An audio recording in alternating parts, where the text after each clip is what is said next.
Our research question is, does physical activity affect individual performance when completing a Stroop test?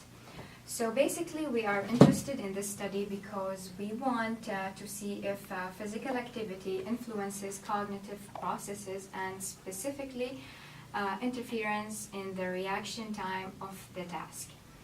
One study that we were inspired by was conducted by Sarah and Buck and their research team back in 2008.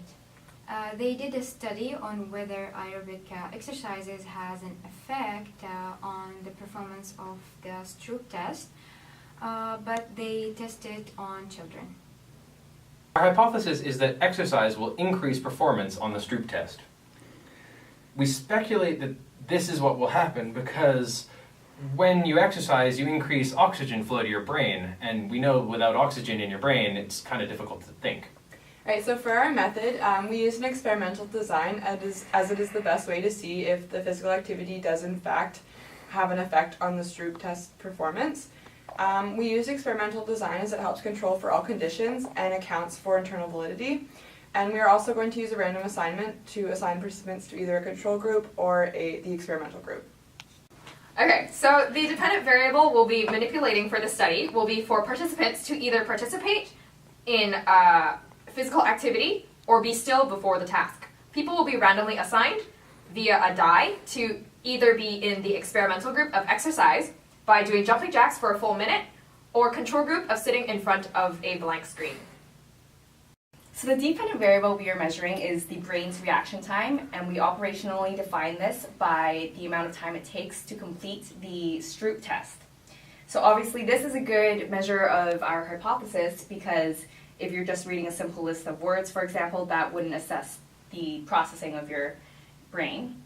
And this has been shown in research before, like in the Sarah Buck study we mentioned earlier. And some limitations of this dependent variable is the confounding variables like someone getting distracted or zoning out.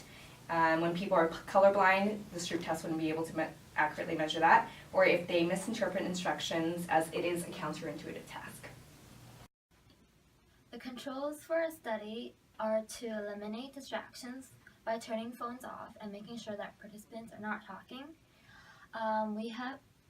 We make sure that a random assignment is used into our control group where everyone stares at the same blank screen, or into experimental group where they do jumping jacks. And we also tell them to read instructions on a standardized piece of papers since demand characteristics exist. This study is significant in several fields, namely in the treatment of ADHD and traumatic brain injuries, as well as in general policymaking in schools and institutions.